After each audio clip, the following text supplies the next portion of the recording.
Nigeria has been in the news of late after the country's president banned the social media platform Twitter and recent demonstrations by citizens on the country's Democracy Day. Police fired tear gas and detained several demonstrators in the Nigerian cities of Lagos and Abuja during the protests over the country's worsening security situation and other issues.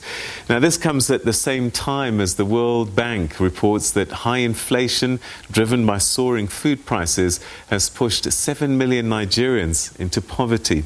Well, to talk about the challenges facing Nigeria at this time, I spoke to the Consul General of the Nigerian Consulate in Johannesburg, Abdul Malik Ahmed.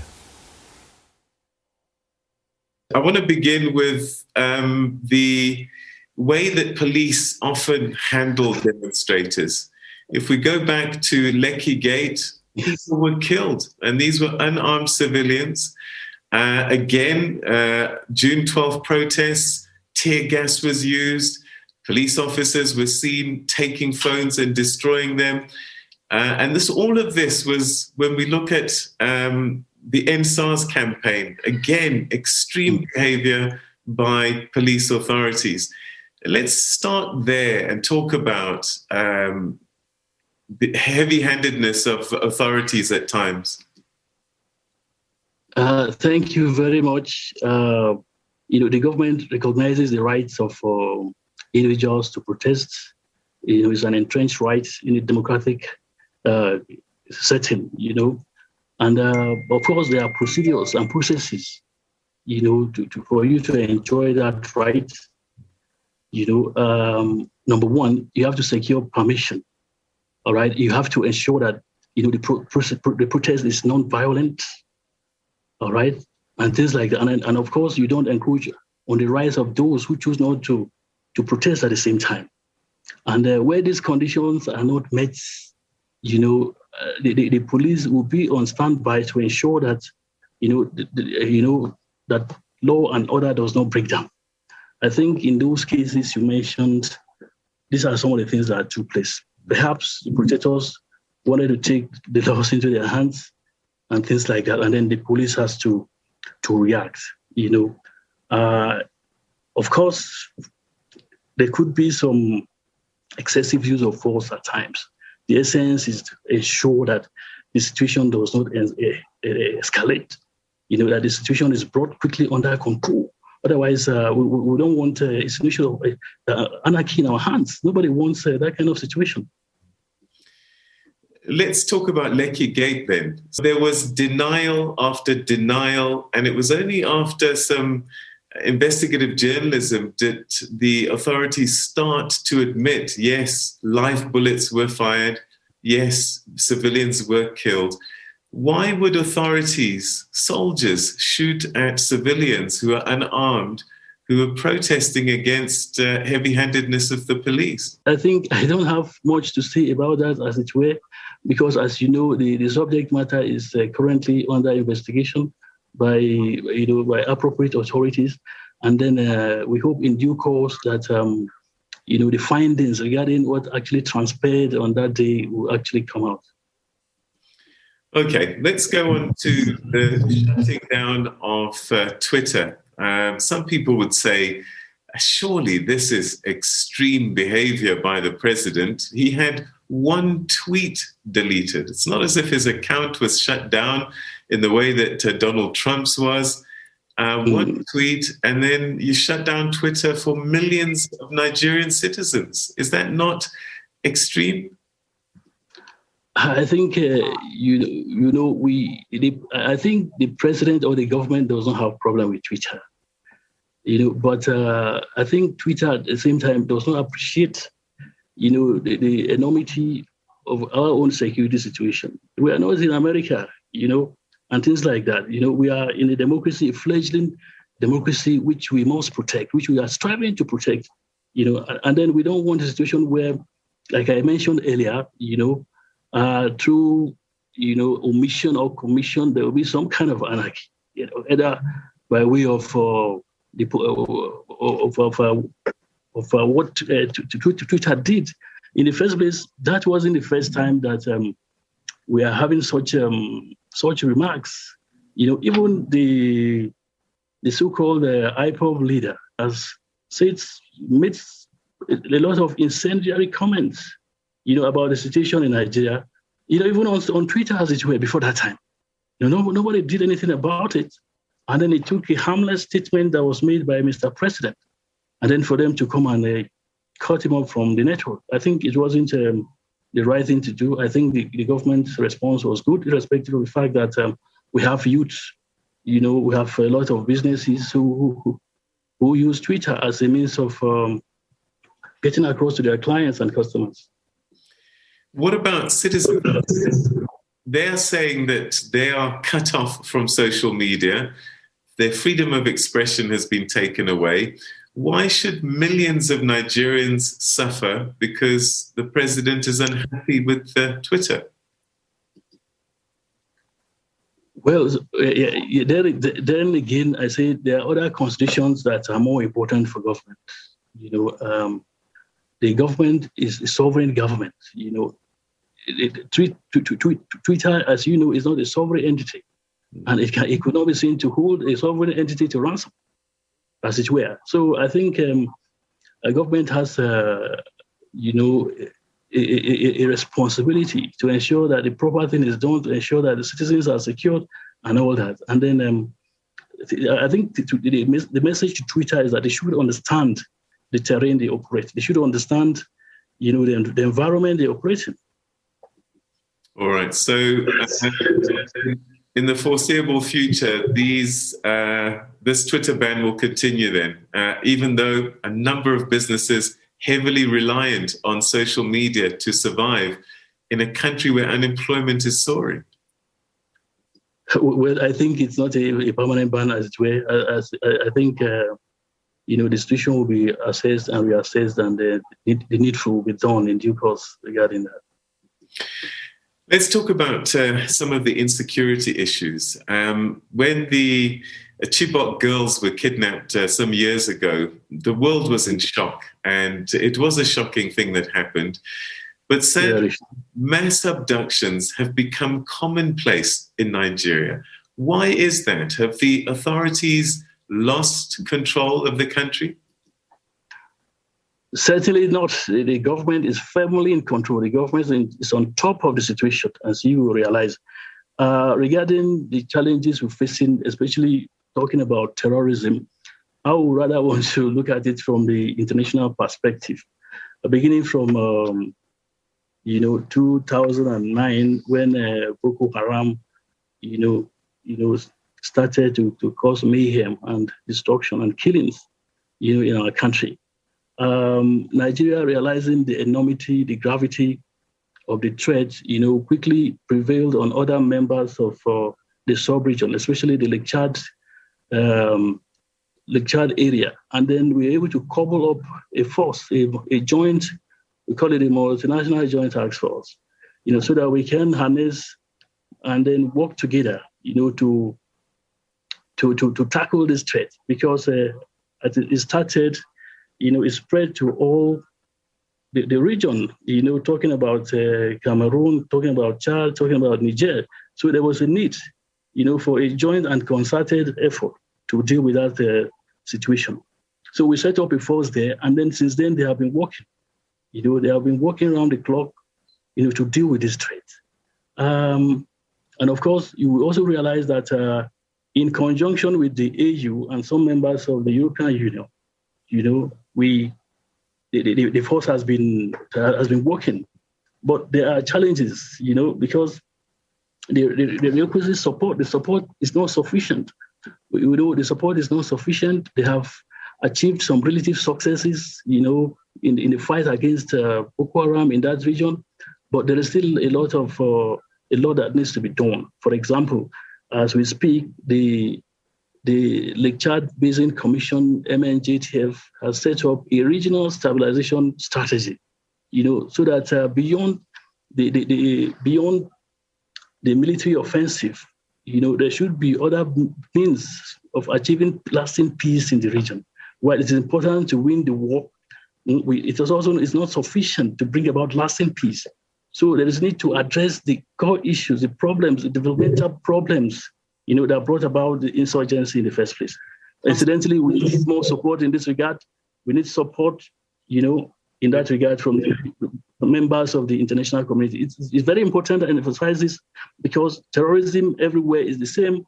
Because, as it were, the crisis in northeast Nigeria and the Lake Chad Basin has been, largely, I say, ignored, and it has been ignored by the rest of the international community. That is not supposed to see. We see the massive effort, the joint efforts, in the operations in Afghanistan, in Iraq, and in Syria. But why are we being left to our fate? We call upon the international community to do much more. Let's talk about kidnappings. And I just wonder why they're increasing in frequency. Are ransoms being paid for the release of those that are being kidnapped? It seems as if this has become an industry, a whole business. The government does not support the payment of ransom for kidnapping, because if that were to be the case, it becomes a business like you mentioned.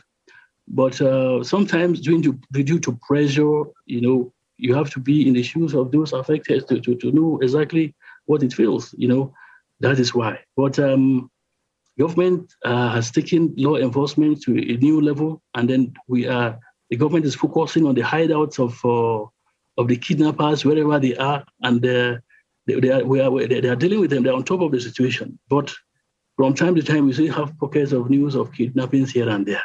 But that does not mean there is no robust effort in place to deal with the situation. The insecurity is getting to a stage where MTN this past week in Nigeria says that services could be disrupted in Nigeria because of insecurity in different parts of the country. This is how serious this matter has become. And it sounds like whilst your efforts may be on the table, they're just not doing enough. I think that is exaggerated by MTN. I think maybe the press at times tend to exaggerate the situation in Nigeria. The reality on the ground is not as much as it is projected or it's conveyed. We were aware, but the challenges are in isolated and localized areas here and there, which we all know. For example, we have the Boko Haram insurgency is in the northeastern part. It's localized in that zone, and then of course the government is dealing with the situation as well in the northwest, where we have the issues of herders and farmers, armed gangs in that region. So it is mostly localized and it's largely under control. Let's switch to the economy. Just this week, again, World Bank is saying that high inflation, soaring food prices is shifting millions of Nigerians into poverty. Is this another battle that Nigeria is losing in terms of growing the economy and keeping Nigerians employed, fed, and secure? Thank you very much. Of course, these are some of the effects of the COVID-19 situation, the downturn in the economy, which is not peculiar to Nigeria alone. I think that's what we should emphasize. Before then, Nigeria had been on a growth trajectory. You will realize that the policy of the government to go back to the farm, to grow what you eat and eat what you grow, was already yielding substantial results. For example, the government banned, for example, the importation of rice into the country, and within a short time, we became self-sufficient in rice production. We are on that trajectory. We are not going to lose. We are not losing track of that. That will be sustained and consolidated. That is the direction we are going at the moment. But we also realize that the government also, the economy went into recession shortly after the COVID-19. But you also realize as well that before the end of the fourth quarter, we got back in it again, and then we overcome the challenge. So the country is growing steadily, as it were, but that's not to say we don't have challenges as well. You've had challenges for a long time, even before COVID-19. And people will say, but hang on, this country is heavily endowed in terms of agricultural potential, land, and also you're one of the largest oil producers in the world. How can it be possible that your country would struggle in the way that it has for such a long time? Thank you very much. The government of President Muhammadu Buhari has identified the challenges facing the country, that of tackling the economic problem, that of fighting corruption, which has been a major problem for governance, effective governance over the years, and then, of course, the problem of insecurity. So those are the challenges which have continually confronted this administration, and which the government is, doing so much, to deliver. I don't want to just dwell on the negative, because there must be some things that you've done well and are succeeding in. Definitely. Take us through some of the things that you think the Nigerian government has been able to achieve. Thank you very much. It is very important. I talk about the economic growth, economic recovery and growth plan, which is the medium-term plan of the government, to shore up the economy. We also are aware of the giant strides that government has made in infrastructure, in various areas. Maybe I should just take time to bring them to your attention. So I know one of them is the Lagos-Ibadan standard gauge railway that's now up and running. That's a significant milestone, I guess. Exactly, yes. Exactly. The 156-kilometer Lagos-Ibadan standard gauge railway, which with an extension to Lagos Port, is up and running and has been commissioned, or will be commissioned very soon. We also have the second Niger bridge, which has been in the pipeline for too long. It took the determination of this government, to start the project. And then in 2022, it is scheduled for commissioning by the grace of God. We also have the 614-kilometer Ajaokuta-Kaduna gas pipeline, which is, expected, which was signed off by the president in 2020. The 284-kilometer Kano-Maradi Niger Republic standard gauge rail line is also significant.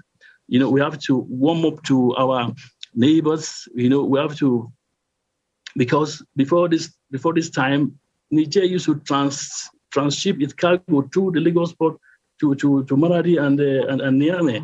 But all of a sudden, they are no longer using the Nigerian route. There was a need, to bring them back, and then, of course, to boost economic relations between the two countries.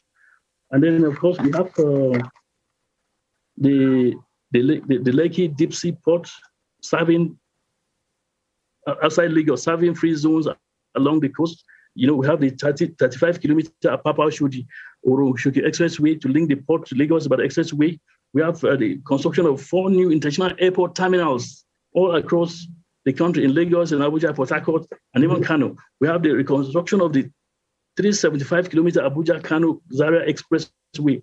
And as well, it is important we mention that the government is determined to rehabilitate and expand the power grid under the Presidential Power Initiative, which is targeting 25,000 megawatts by 2025.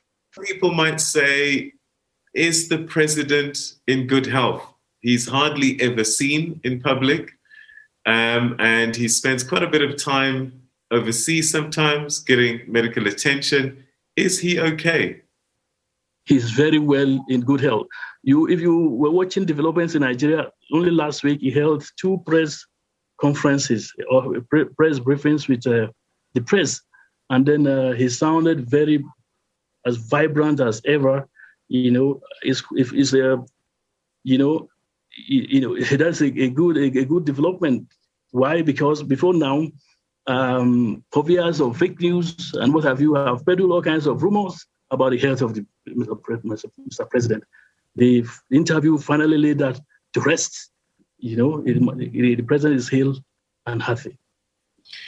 Is he concerned that at many of these protests, you see placards saying Buhari must go, that so many Nigerians seem to be unhappy with his leadership?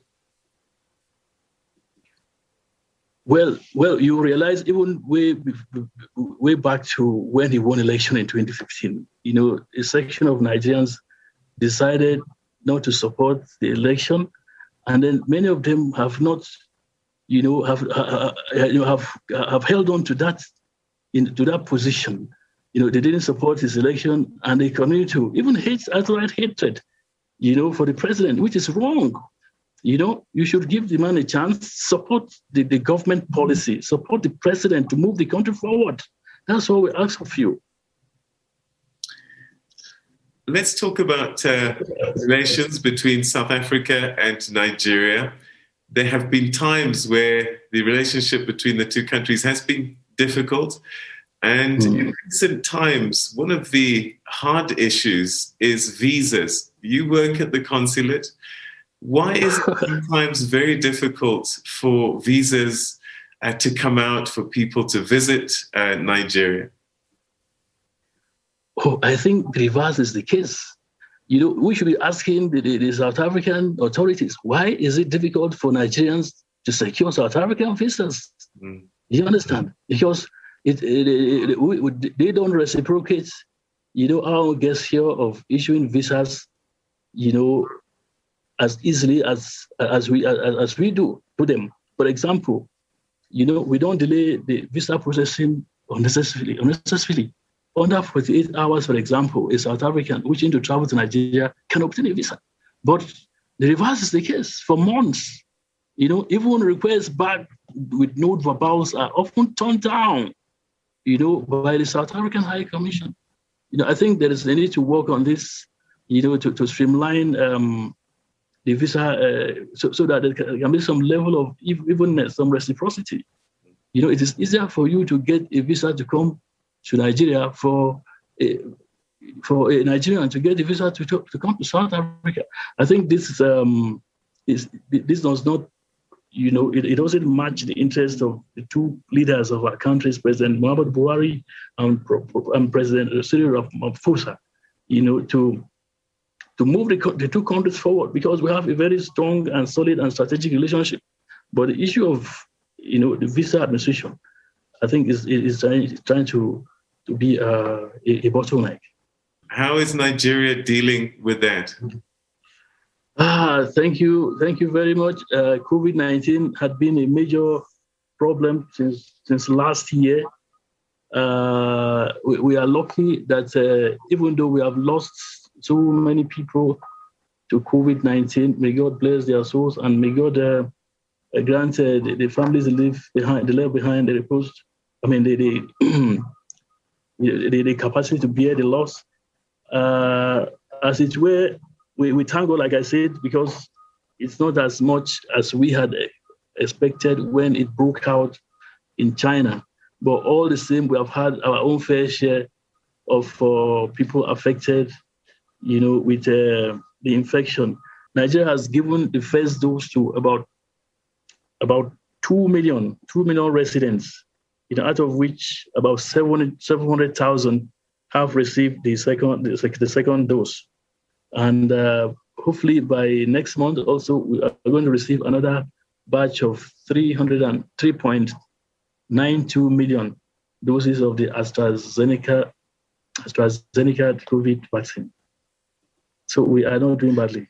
Okay. Well, perhaps as a final thought then, as people from the outside looking in, you're quite happy with how your government is dealing with the various security issues, and that you don't think that the public voice is being diminished in any way, that democracy is alive and well in your country.